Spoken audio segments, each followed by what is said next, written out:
Hello and welcome to the Fantasy Sanctuary, your one-stop shop for all things fantasy.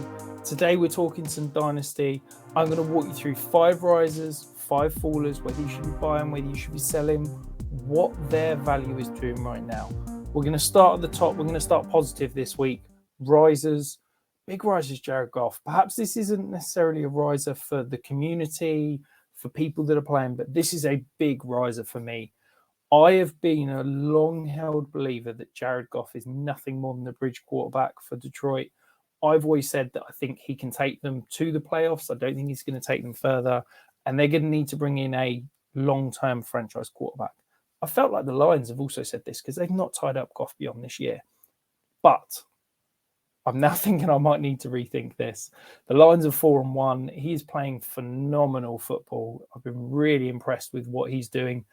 Did it again on Sunday without Amon-Ra St. Brown, without Jamar Gibbs. The guy is just, point guarding it all up.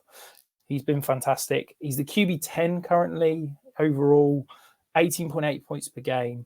He has had 5 straight weeks as a top 24 performer. Now, that might not sound that impressive, but a guy that you can plug in as your QB2, QB3 in Superflex leagues and just know that he is not going to cost you a week is so invaluable. It affords you to be able to take more risks at other positions.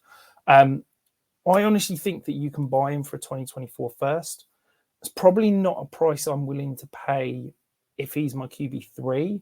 But if I'm desperate, if I'm loaded everywhere, and I think that I can go out and buy Jared Goff and it can tie up, secure up that QB2 spot to help push me over the top, then yeah, that's probably a price I'm willing to pay. And I think he is going to continue to produce for this year. And if he does, I think the Lions are probably going to have to pay him and could give him some security beyond.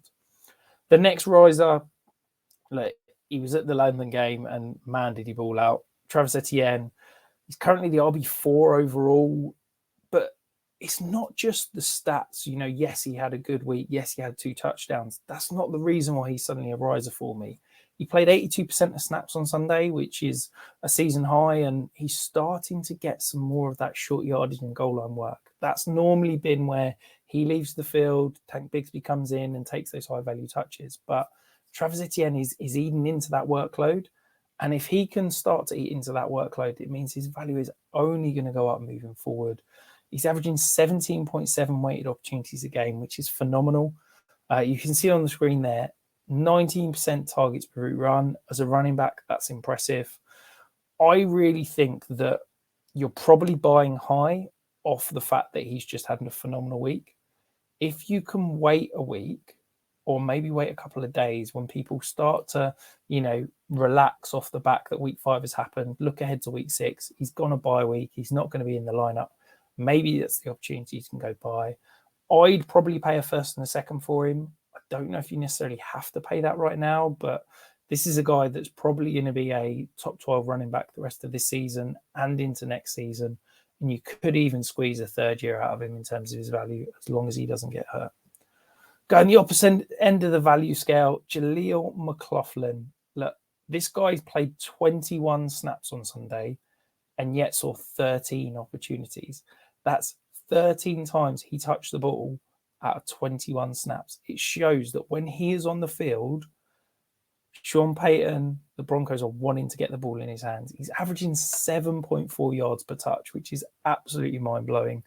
He looks explosive. I mean, I'm a long believer that the Jets, for some reason, don't know how to deal with smaller scat back types, but this is a guy that is really producing in his short spell in the NFL. 40% targets per route run though. I was just saying Travis Etienne's 19% is impressive. He means he's 40% of the time he's running the route, the ball is finding its way to him. I'm really, really impressed with him. I think I'm not ready to pay a second. I don't think you have to pay a second yet. You probably get him for 2/3. But yeah, I think if you can go and grab him for anything less than a second, I'm really excited about what he can be, because certainly watching the game against the Jets on Sunday, every time he touched the ball, it was exciting. And I think that the Broncos are looking for those explosive playmakers wherever they can. The next guy, look, hold your nose. It's pretty disgusting. But Adam Thielen, at some point, volume is just king. He's the wide receiver 9 overall. He's averaging 11 targets a game in the last 4 weeks. He's running the route on 92% of Bryce Young's dropbacks. It's absolutely wild. Yeah, I don't think he's any good. Yeah, I think he's washed. But at a certain point, volume is king and you just got to accept it. So, yeah, if you're a contender and you need a flex play, maybe you can go out and get Adam Thielen, probably 2/3. I don't like it. I'd rather go and acquire somebody else. But if you need a short-term fix, bye weeks are cut here. Maybe Adam Thielen is the answer. But his value is definitely increasing at the moment with that combination with Bryce Young.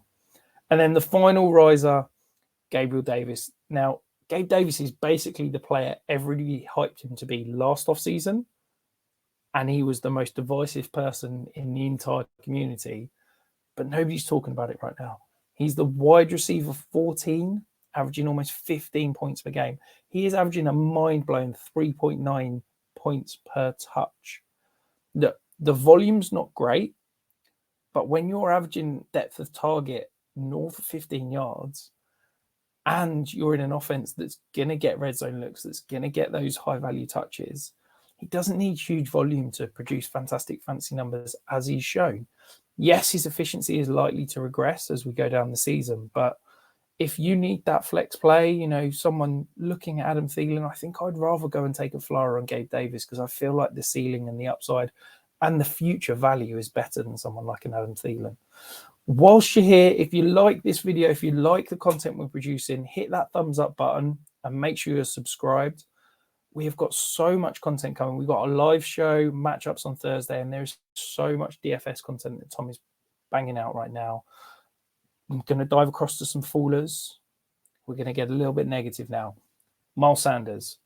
Look, he was out-snapped, out-targeted, out-curried by Chuba Hubbard on Sunday. He's the RB28, averaging 8.8 points per game.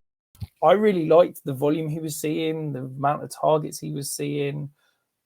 But when he's losing out to work to Chuba Hubbard, I think it's hard to be excited. The volume's been there, but the production's not. And we're now starting to see the volume dissipate. I think it's scary. I'd sell for pretty much any second right now. I just don't have any real kind of justification in holding or going out and buying Miles Sanders. I think that offense potentially going to struggle moving forward. Yes, there'll be some garbage time plays as we saw on Sunday, but that's going to lean towards the receivers. And I think that Miles Sanders could be game scripted out. And a game scripted out running back who's splitting the work is not getting it done for me. So yeah, Miles Sanders definitely falling in value. Right, the next few are going to hurt a bit, but James Cook. I hyped up James Cook in the preseason. I was late to him, but those last few weeks of the preseason, I was like, yes, James Cook's going to be a workhorse in an elite offense that's going to score points. Let's go. But he's no longer a workhorse. Damian Harris and Latavius Murray's are working in between the 20s now. It's not just goal line carries that they're getting. They're getting consistent touch in and around the center of the field. Damian Harris and Latavius Murray have increased their snap share every single week so far this season. James Cook has seen 8 red zone touches. The other two have seen 8 and 6 respectively. He's not getting the goal line work, and they're eating into his work between the 20s.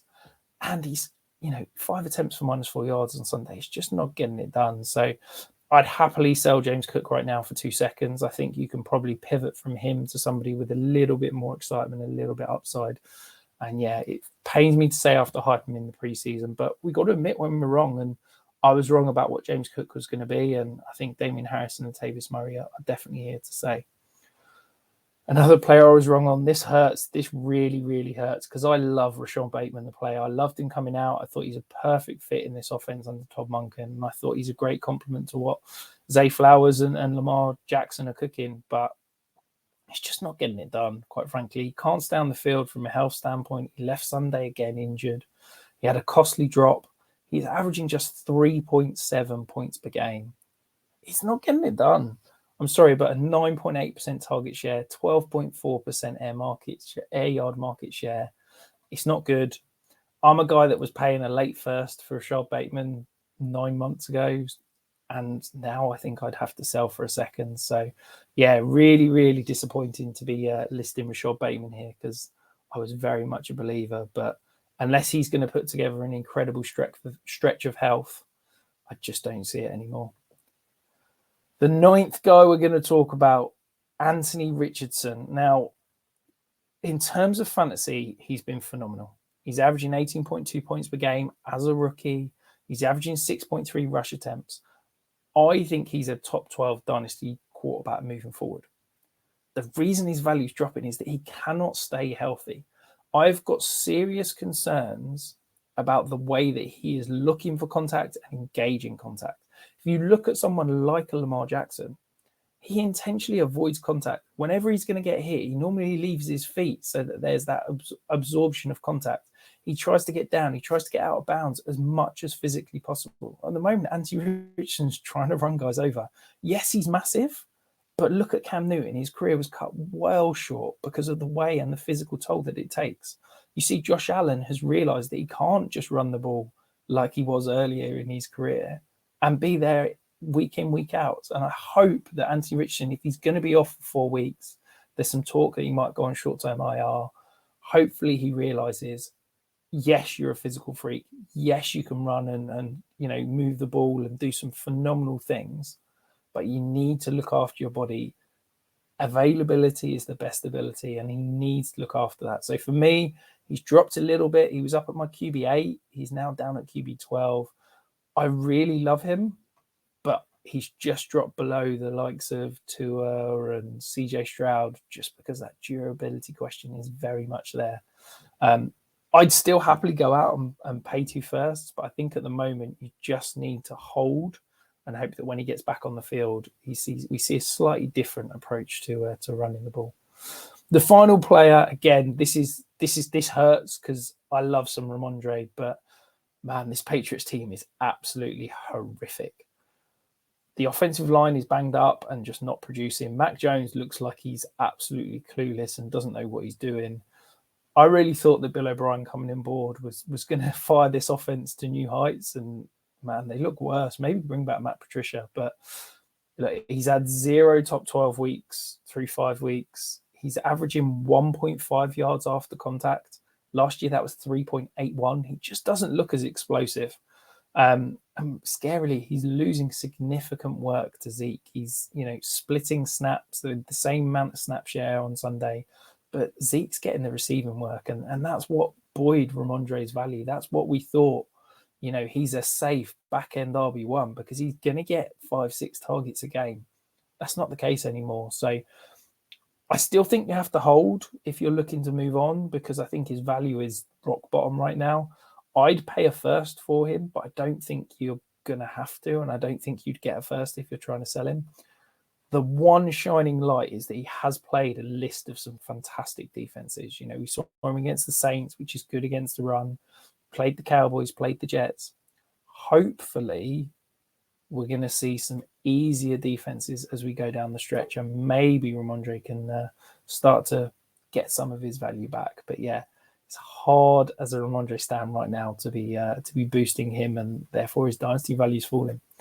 Let me know, is there someone you agree with? Is there someone you disagree with? Is there someone whose dynasty value is plummeting and I've not talked about them? If I have, let us know in the comments below. I love hearing your thoughts. I respond to every single comment that we get. And stay here. If you're not subscribed, you're missing out. And we'll be back on Thursday with our matchup show.